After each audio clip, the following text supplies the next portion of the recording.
Good morning.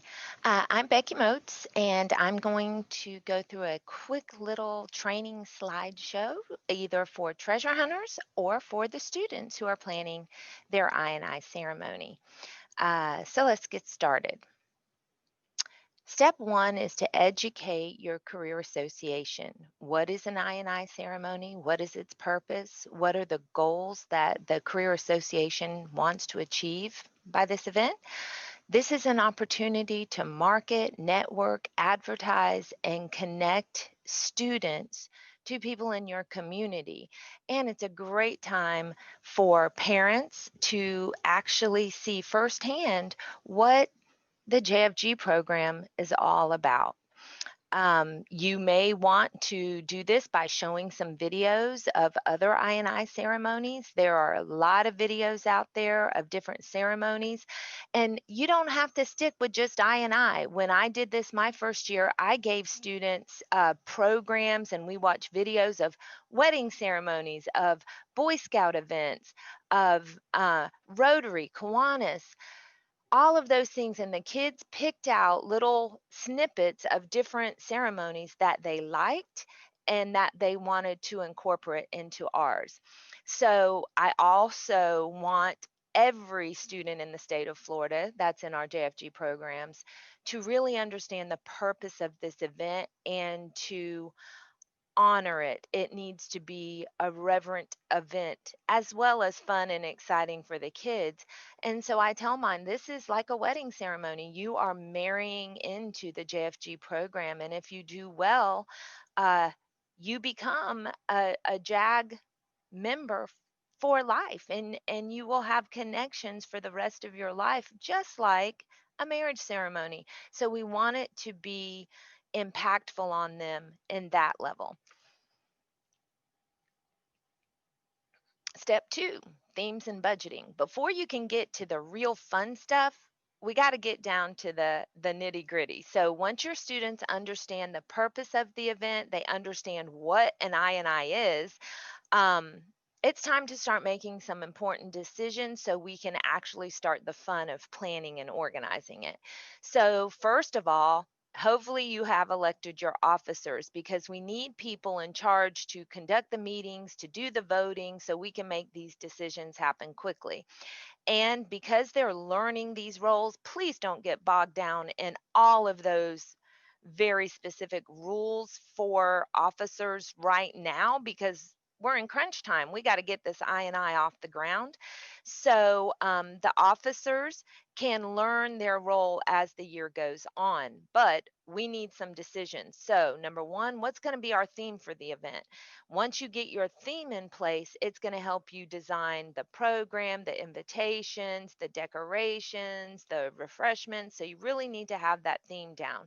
My recommendation is throw some theme ideas at them and let them vote, especially if you already have some decorations. Maybe your school had prom last year and you have prom decorations left over that you could utilize. So be smart about it. If your community held a parade or some kind of big event, piggyback off of that. This year is an election year. There's all kinds of red, white, and blue flags at Dollar Tree. So you may want to take advantage of things already easily accessible to you. Know what your budget is. Find out how much money is in the account and what you got to work with. I would not spend a lot of money on this. If you plan early, a lot of the little decorations, you don't need a lot to make it pop. Um, but a lot of it can be made. So you can steal ideas, though. I'm totally good with stealing ideas, and I'm going to show you how to do that in just a moment. And then you got to decide how you want to structure your committees.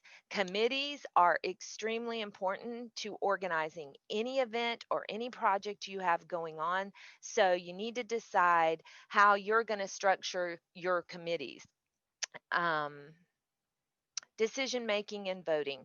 So now the kids know their purpose, their goals, they got their theme, they know how much money they have to work with.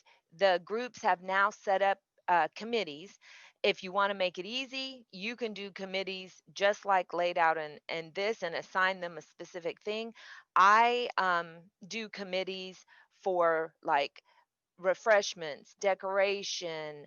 I have a group that's good with computers, design the program and write out the script. So just depending on your group and what works for you. But now it's time to make decisions: time, date, location of the event. Because we're in COVID, you need to first find out from your principal what are the policies that you currently have. There may be some decisions that are already made for you because of procedures in place. The kids need to vote on dress code. Um, you need to have 100% attendance expectation. If you're going to do something virtually, we need to discuss that with your group. They need to know how they're going to access a virtual experience, what they're going to dress and look like, and so forth. Determine a guest list. And of course, this may be virtually if you can't have them physically come into the school. Decide on speakers. I typically have three. The treasure hunter, me, myself, would be like the welcome. Then I usually have someone from a school board level or a principal to speak just super briefly, 3 minutes, about how they've been impacted by the program or their vision for the students in this program. And then later on in your script, you will have your keynote speaker that hopefully your career association has a hand in selecting. Plan how your guests will arrive. Many times schools have rules with driver's license. They have to do background checks and whatnot. So find out all of that and then find out how you can make that procedure go extremely smooth. Um, you need to have sign-in sheets with like pins or whatever they're going to need. If you want to have maybe some of your uh, business cards available, because a lot of people are going to be so impressed with what's happening there. And if you have business partners, they may ask for a business card. Sometimes I didn't do this myself, but I have seen other INIs where they have guest name badges because guests had told in advance who was coming. Uh, Decide on if you're going to have it uh, video recorded, photographed. Who's going to take care of that? Doesn't have to be professionally. It doesn't have to cost money. There's a lot of volunteers that would be willing to do that. If you're in high school, you may have some high school students that are willing, to assist in that. Also, extremely important, you really want to have an event assistant for you, an adult, because many times at these events, you're going to be caught up doing something and you need another adult who knows the flow and knows the plan and can answer questions and can help things move along. Okay, so now before we go into the next slide, this slide is mainly for the treasure hunter teacher, but it's also, if you're sharing this with students, it's good for them to hear as well.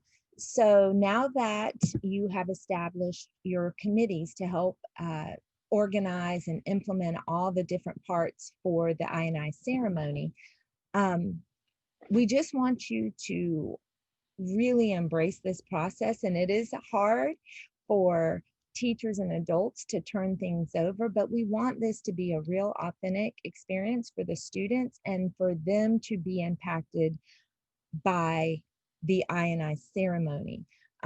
You will be amazed at what these students can accomplish when given the power to make decisions and to go through the process of organizing this event. And if they are successful, which I'm sure they will be, it's going to build their confidence. They're going to take pride and ownership of the JFG program because they have now a true stake in it. They have had a hand in uh, making this program successful. And once you see them be successful, you will have confidence in their abilities as well. So just a plug before we go on to the next slide. Step 4, organizing your event. So you have your budget in place, you have established your work teams or committees, and you can set up your committees whatever way works best for you. I had my committees in um, almost like skill level or talent level. So I had my professional office skill committee, I had my tech committee, I had my arts and crafts committee, and my organizational committee. And then we kind of divvied out all of these different tasks to those committees. Some people want to have task committees. So whichever way works best for you. But these are the actual like tasks that need to be accomplished. Number one, entertainment as the audience enters. So if you have set up your I&I ceremony and you're going to have people that come to this event and maybe they get there 30 minutes early, what are you going to have for them to interact with and to learn about your program? So some people have digital slideshows going of just pictures going on. You've already accomplished and finished your digital vision board. So that's a nice thing that could be scrolling on a screen, just having like a slideshow. Uh, some of you have talent right in your program. Some students know how to play piano or guitar. So incorporate the talents that are already existing in your program. My example from last year is we went with a theme of casino theme, and one of my students was an amateur magician, so he was the entertainment before the event started. He was doing magic shows and interacting with the audience, and it was cool. We also got band members to be a part of the program, which you can watch in the video later. Sign in. This is your opportunity to connect and network. So as people come in and sign in, and I know with COVID, you may not have real live guests, so you need to think this process through. But in the sign-in sheet, I would have, if they are a parent, a business partner, a community leader, or a school staff, like a district staff person. And then I would say, there was a column where they could check off what level of involvement they would be willing to be involved. So we had guest speakerships, job shadowing, interns, field trips, uh, fundraisers to help us with fundraisers, or just volunteer in the classroom. So I had that kind of set up along with the sign-in and a place for them to put their contact number and email.